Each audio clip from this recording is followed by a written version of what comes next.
pregunta que nos hacemos, ¿a quién le faltan los pesos, no? Inflación de la canasta de los trabajadores es un poco la lógica que analiza ese análisis de coyuntura, valga la redundancia, que hace Mate. Lo tengo a Lavia Brán en línea, economista del Mirador de Actualidad del Trabajo y la Economía. Lavia, aquí Pablo Martínez de Radio Aijuna para Cruce, la cadena conurbana de comunicación y cultura. Buen día. Buen día, Pablo, ¿cómo te va? Gracias por el contacto. Bueno, como siempre, gracias a vos por los minutos de charla. Me ato también un poco también a los datos muy recientes del IPC de Ciudad de Buenos Aires, que empieza a marcar también alimentos por las nubes, ¿viste? Y bueno, sumarlos también a un poco a lo que está sucediendo. Bueno, ¿y qué rol juega también el debate de la inflación, no? Sí, nosotros nos sumamos un poco a hacer algo que están haciendo otras consultoras y otros equipos, que es tratar de hacer algo que el INDEC medio deja de lado, que es repensar qué consumimos, qué gastamos las y los argentinos. El propio INDEC hace una encuesta de gastos de hogares, que se llama así. La hace cada muchos años, porque es compleja, dura como un año, es una encuesta larguísima. Uh-huh. Y esa encuesta de los gastos de los hogares te indica, efectivamente, en qué gastan cada una de las personas de los hogares de distintos lugares del país, distintas configuraciones sociales, lo que sea. Y con eso se construye luego la canasta con la cual se mide el índice de precios. Bien, vamos a poner un ejemplo. ¿Cuánto gasta una familia?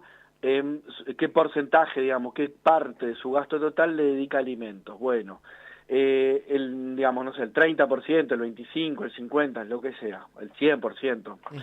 En el INDEC hace una encuesta en el año 2004, hace otra en 2010 y otra en 2018, y usa todavía la de 2004, ni siquiera actualizó la del medio. Nosotros agarramos los datos más nuevos, que son los de 2018, y ahí vemos que efectivamente se gasta mucho más en servicios, en cosas que en 2004 no existían, como celulares, como internet, o digamos el gasto habitual que se hace en internet, celulares, que la energía eléctrica es mucho más cara, bueno, los alquileres son más caros, en fin, y con eso recalculamos y armamos nuestro índice de la canasta de los trabajadores con los datos propios del INDEC, pero que el INDEC no usa, vamos a Uh-huh. ponerlo así. Uh-huh.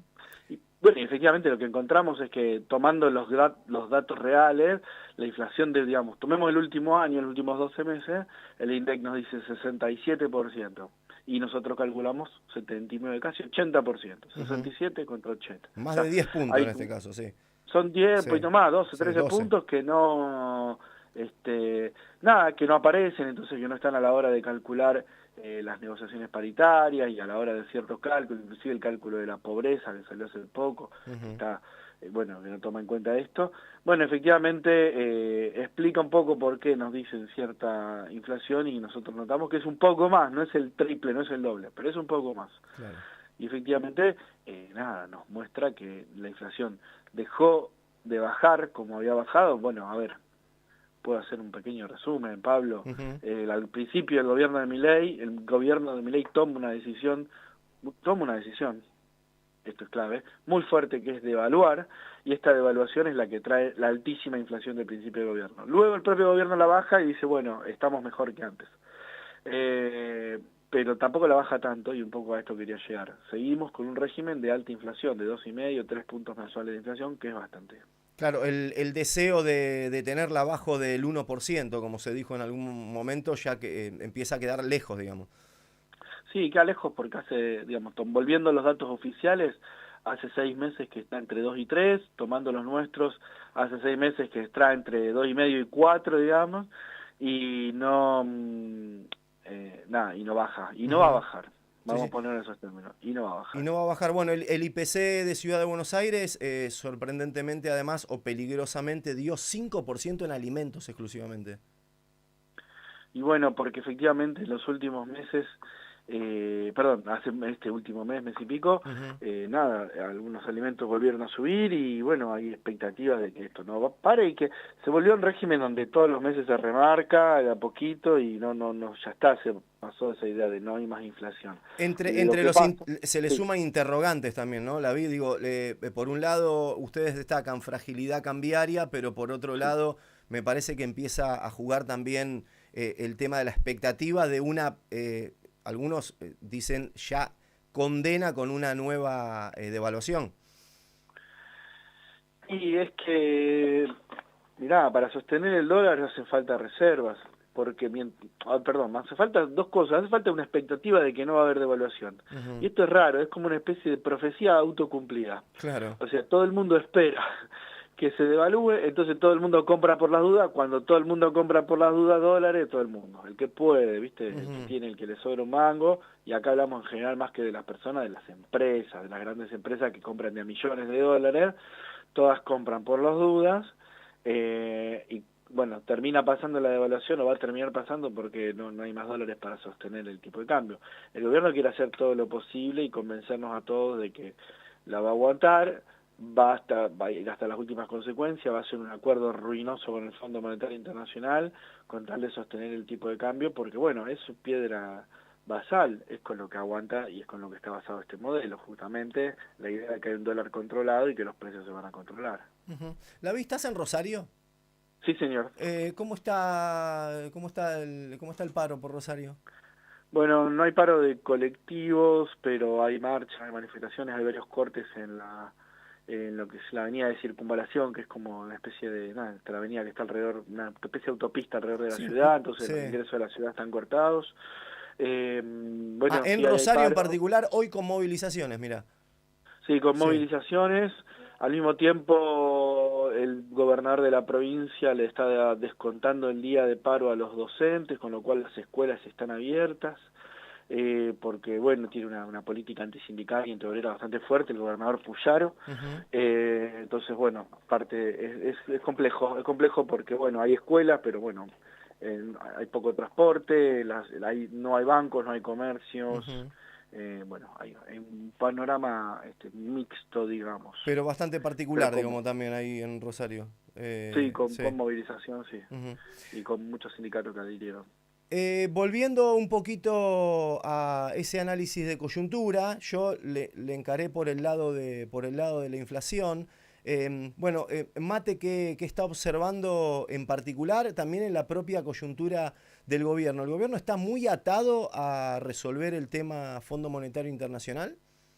Y medio que es la única carta que tiene, porque un gobierno que ha derrumbado los ingresos de la mayoría y que a eso hace que los empresarios también, si bien están contentos en general, no digo todos los empresarios, los grandes me refiero, no hablo por ahí del que tiene una pyme, me está escuchando ahora y me va a decir, pero empresarios grandes que están contentos con cierta baja de salarios, pero que no invierten, entonces no tenemos consumo, tenemos un consumo muy restringido porque los sueldos no alcanzan y no mejoran. No hay inversiones porque ¿quién va si nadie consume, ¿para qué vas a agrandar tu empresa si no tenés a quién venderla, digamos, desde el lado empresarial? Entonces el gobierno lo único que le queda es sostener el tipo de cambio y apostar a ciertas expectativas de mejora, con un ajuste brutal, también hay que decirlo, con un ajuste sobre los trabajadores estatales y trabajadoras estatales, de la educación, de la salud, de la seguridad, todos los trabajadores estatales, y apostar a un crecimiento económico de la mano de exportaciones, de materias primas, de petróleo, de minería. Es un modelo distinto de país el que está planteando, un modelo mucho más excluyente, más desigual, con un grupo chiquito, muy rico o enriqueciéndose, a lo mejor el 5 o el 10% de la población, y con una clase media que deja de ser clase media para pasar a ser una gran masa de clase media baja o directamente de pobres. Entonces, un país mucho más desigual, más parecido al resto de los de América Latina, y en última instancia, y en esto me voy un poco para atrás, pero a mí me gusta plantearlo así, el gobierno Milei particularmente habla de una época dorada de Argentina del siglo XIX, de lo que se llamaba el modelo agroexportador, el modelo de Argentina vendiéndole al mundo, exportando al mundo sus productos agrarios.